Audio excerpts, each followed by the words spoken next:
You're watching DraftKings Network's Rock Out for the Knockouts. All right, it is VSiN primetime, and we are joined in studio by Eric Snow, former Cleveland Cavalier, former Philadelphia 76er, former Seattle Supersonic. And I know a lot of people up in that area fired up to get a new team at some point here, Eric. A lot to get to. Let me start with this, because tonight at 7 o'clock Pacific, 10 o'clock Eastern, LeBron James and the Lakers back on the floor. You were playing when LeBron was a young pup. You were on his team. You were a co-captain with LeBron. The fact that he is still performing at this level, thinking back to almost 20 years ago when you were the veteran on his team, is how stunning is it that LeBron is still playing at this level? I mean, it's incredible. When we played with him when he's younger, for him to be this good is not a surprise. Right. For his career, that's not a surprise at all. But the longevity is, because no one's really done it at that level and for that long. So, I mean, it's just another reason why he's, one of the best to ever play. But nothing that he does surprises me, but it's definitely a tribute to the work that he puts in and the dedication he has to the game. So when you, early on, like you said, you weren't surprised that he was this good. There was never a moment where you're like, maybe he's not going to be that. I want to see this up close. Was there a moment you're like, oh, no, like this is legitimate. Like this guy's going to be everything we expect him to be? No, I mean, when we played with him, he would do things, and we would always say in the locker room, like, young fella got a chance. Yeah. And what that meant was young fella got a chance to be one of the best to ever play. Like, we all knew that he had the potential to get there, but still a lot of work to do in order to get to some of the greats and the great names. But he accomplished that, and in some ways he's surpassing it. Eric Snow, former NBA guard, over a decade in the league, Seattle, Philadelphia, and Cleveland, joining us here in studio, VSiN Primetime. Sticking with LeBron, and we're not going to spend the whole time on LeBron James, but I guess when you think back to the early days, and I believe he was a rookie, 03, 04, so you came in year two? Year two. Year two of LeBron, and you guys really started to kind of get it going towards the back end of your career there. What was that moment that stood out to you that, like you said, young fella's got a chance? Was there a moment early on? Because his rookie year, he certainly had some flashes. You, I assume, signed with Cleveland, and what kind of... Yeah, well, I was traded to Cleveland. Traded to Cleveland that summer. But more than anything, it's when you play this game, right, and you play with the best talent in the world, guys like him have some things that you can't learn. You can't teach. Mm-hmm. You have it or you don't. So he has some his talent, obviously his athletic ability, his knowledge of the game. And the one thing that I think is not necessarily underrated, but people don't realize, but his feel and knowledge of the game and his knowledge of the history of the game. Mm-hmm. I would always do, the young guys ask them, we go to different arenas, ask them who the retired jerseys were. And he knew most of the guys. And most of the guys didn't, you know what I'm saying? So just his ability to study the game, his feel for the game, I think is the best part of his game, is his ability to see things and at a different level than other people. So let's zoom out and talk about why LeBron's playing tonight. NBA in-season tournament quarterfinals. What were your first thoughts when the in-season tournament was announced? And after watching what has transpired both in group play and last night, have your thoughts changed? Well, I may be, the lesser amount of people that liked it initially. Yeah. This guy right here loves it. I liked it initially. I like it even more now. I think it brings something different to the game. Playing in the NBA, you the one thing that you kind of get away from is that one and you're out feeling. Mm-hmm. And this is a way of kind of putting it in there. It's a smaller tournament. It doesn't really impact the longevity of the season, where people all of a sudden get judged on their career and their salaries and things like that. So I think it just gives it a different intangible where the league can come in and do something different and exciting, and it's during the guts of the football season, and it's still enthusiastic for most fans. Eric, I was skeptical. I think JVT, you embraced it right from the jump, and as I've watched it, because I was one of the skeptics, and I was one of the many who said, these guys won't care. And that's incorrect. I mean, they clearly care. They're clearly in on it. I mean, LeBron James has flat out said, we want to win this thing. Yes. And LeBron James has made more money than, I don't even know how many zeros he's made. But what is it? Is it just the competitive nature of when you're an elite player or elite athlete, you just want to win any competition that you're a part of? Or is it for those younger guys on the roster that, hey, man, if I know I've made $1 billion or whatever it is LeBron and AD are making, but look about these guys. What about the guys further down the bench? $500,000 is a nice little chunk of change. I think the combination of helping guys out, I mean, the money's always going to be a good thing to win. But I think more than anything, just like when guys never really want to go to shoot around, but then when you get there, they never really want to leave. Right. Yeah. So I think the competition, and you can play, all these guys play games and they compete all season long, but if you put them in a shooting game, they are trying to win any game they play.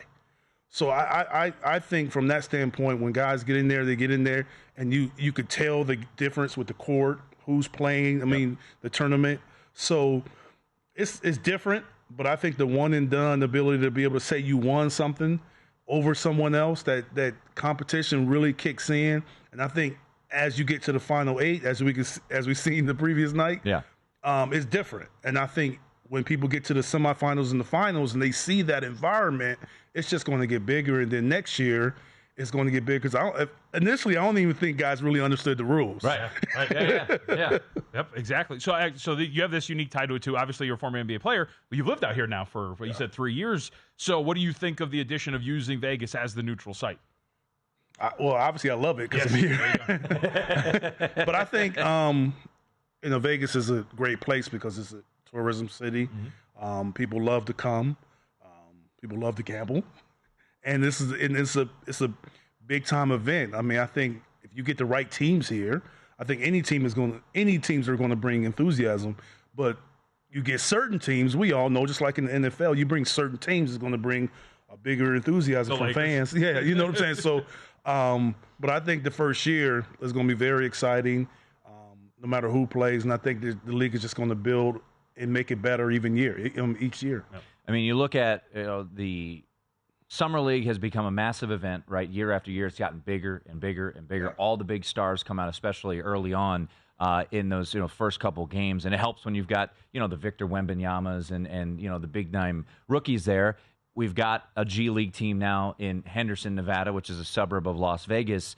It's all building. Like, a team is coming here whenever it expands, and they're probably going to go to Seattle, come to Las Vegas.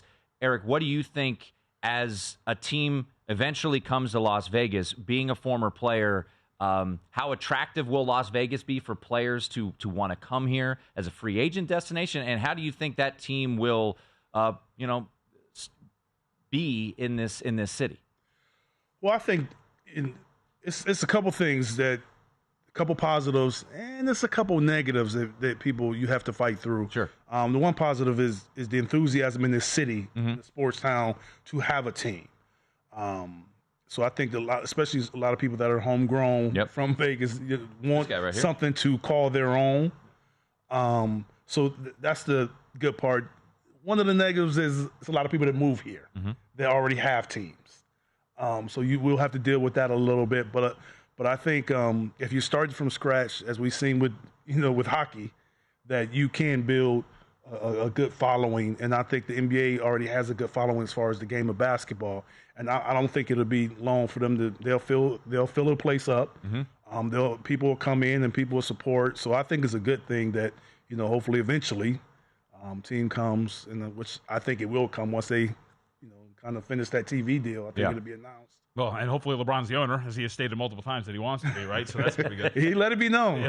And when he speaks, I feel like he gets what he wants. And the other underrated aspect, I always take up the charge for this. It's a really good basketball town. Like UNLV was obviously out here. I remember back in the day, I'm like 33, but those Kings-Lakers preseason games were always sold out here. Like, this is a really good site for basketball. People love it out here, the sport.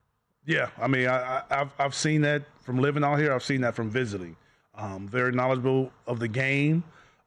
You can see with Summer League, and a lot of people come into town, but a lot of the people that go to these games are locals. I know I have younger boys that all of their friends play basketball. They all know the players. They all want to go to games, so they'll support. And a lot of those kids are growing up. You have so many people moving here with children. Those kids are going to grow, and they're going to get.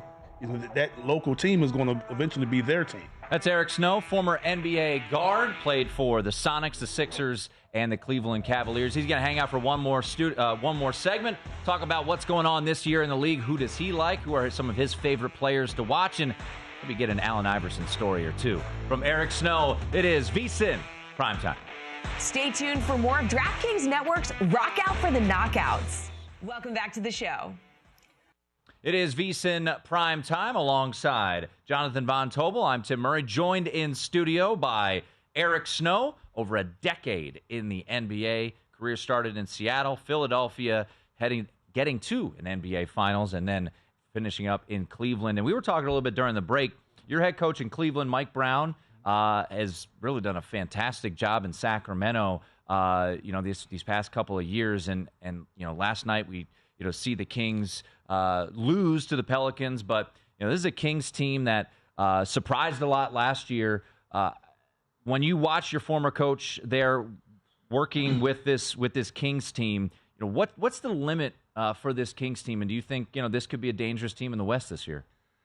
I do think they can be a dangerous team in the West, primarily because he's going to hold them accountable and make sure they defend. Mike does a great job of preparing, so he'll study the film, he'll break down film, he'll have those guys prepared for no matter whatever opponent they have in the playoffs and win the series. Then it'll be up to them to execute it and play well. Mm-hmm. But they'll be ready. I mean, they'll be a team that's competing for a top 4 seed in the West, for a while. I believe so, with the talent and his ability to push that talent over there in Sacramento. What do you think he changed? Obviously, Sabonis comes over, so that's a different player than what the Kings generally had. Yeah. Obviously, Malik Monk, everything. But what do you think changed in terms of his fingerprints on this team? Stability. Yeah. The stability to put guys in position to do what they do best and understanding roles. So if you understand your role, you put in position to be successful, you just go out and you execute and do what you do best. And you kind of mix it together, and that's where his preparation comes in. And he's a stickler of, you got to have a name for everything that you do defensively and things. So it's kind of like, why would you do all that? But especially for a younger team, for a team that's trying to get to that next level, it works. And I think that right there, so you can hold guys accountable and they can be able to see and feel where they do things incorrectly and be able to correct that mistake easily. Former NBA guard Eric Snow hanging with us here in studio. It is VSiN Primetime. Eric, when you watch the league today, we talked about you playing with LeBron early on in his career. When you sit down and watch with your kids, or you're just watching, just as a former player, who are some of the players that you gravitate towards watching and really enjoy their game? Well, it's a lot of them. I mean, I think I can name someone on every team or really? Two guys. Yeah.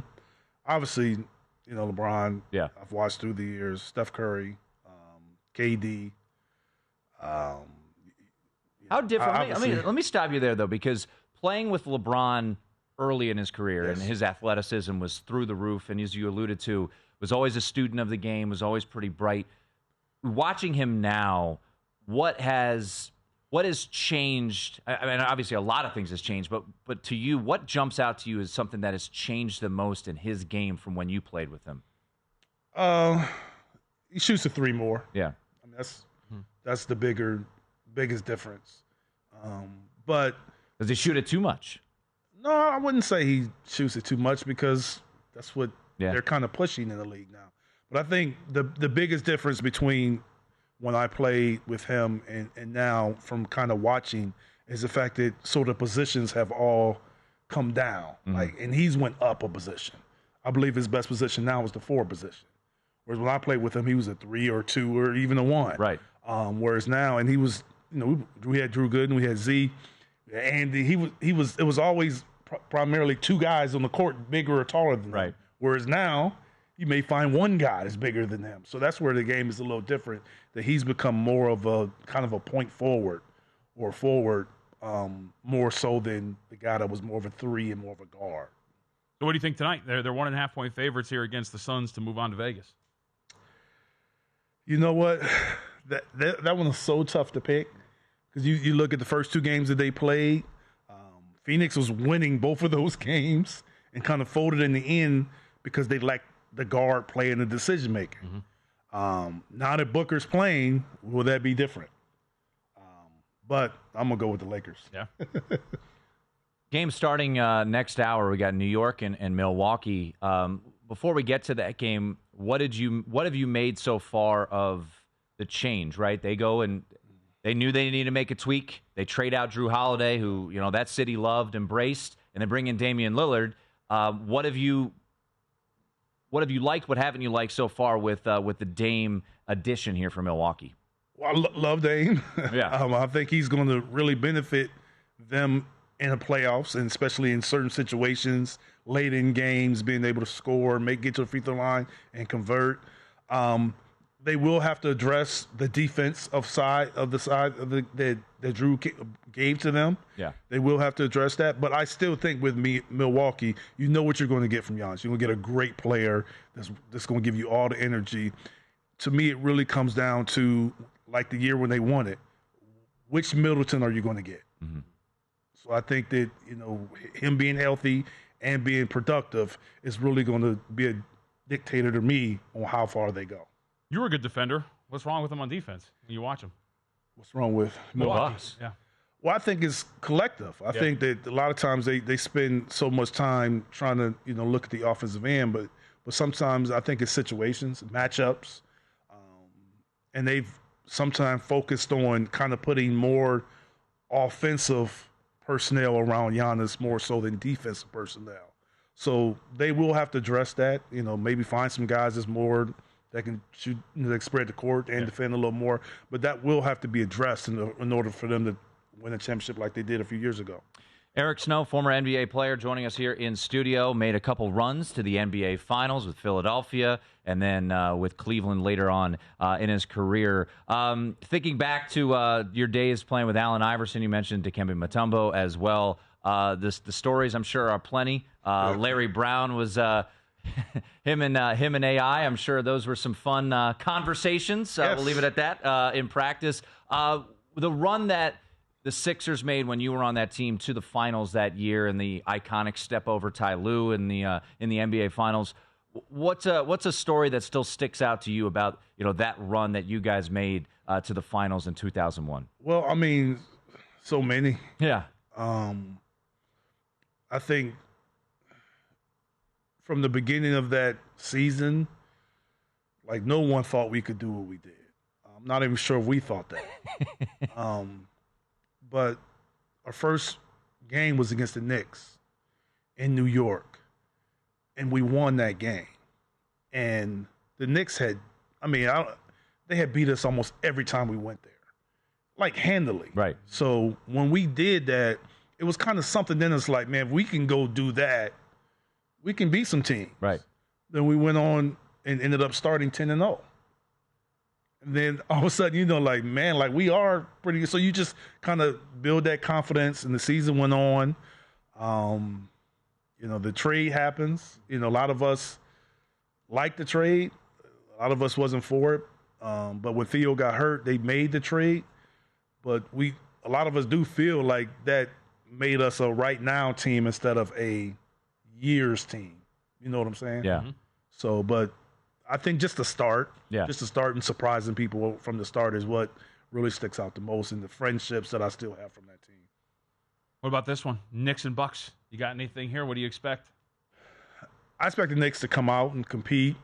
I do not think they'll win. And I do not think they'll cover. Okay. All right. All right, so be competitive, but sorry, get out of here. Yeah. I do not feel. I don't feel that with them. I just they've played them well, but I think guys watching the previous night and seeing how the intensity picked up will kind of trigger guys earlier in the game. All right, we got a minute left. Eric Snow, former NBA guard, long time in the league, over a decade, couple runs to the NBA Finals. We got this in-season tournament that you are a fan of, quarterfinals tonight. Who do you think Celtics get knocked out last night, Eric? Only 6 teams left. Who do you think ultimately wins it Saturday night in Vegas? As much as I want to say the Milwaukee Bucks, and me being a Sixers guy, as much as it pains me to say, I'll have to pick the Lakers. Ooh, but it's your former teammate. You're good. Yeah. He is my former teammate, but he's playing for a team that's not really favorable for the Sixers. Well, as a Sixers guy, let's just say I hope your team continues to pull it out. After they traded Harden, I bet them to win the finals, and they have looked incredible ever since. So let's go Sixers. Eric, Definitely. really appreciate it. Thanks for coming in. And Eric Snow, former NBA guard over a decade in the league, couple runs to the NBA Finals, and I didn't make a pick. Who's a better teammate, Allen Iverson or LeBron James? So I guess we don't have enough time. We have to hit a break here. It is VSiN Primetime. Go to VSiN.com/subscribe to become a VSiN Pro subscriber today.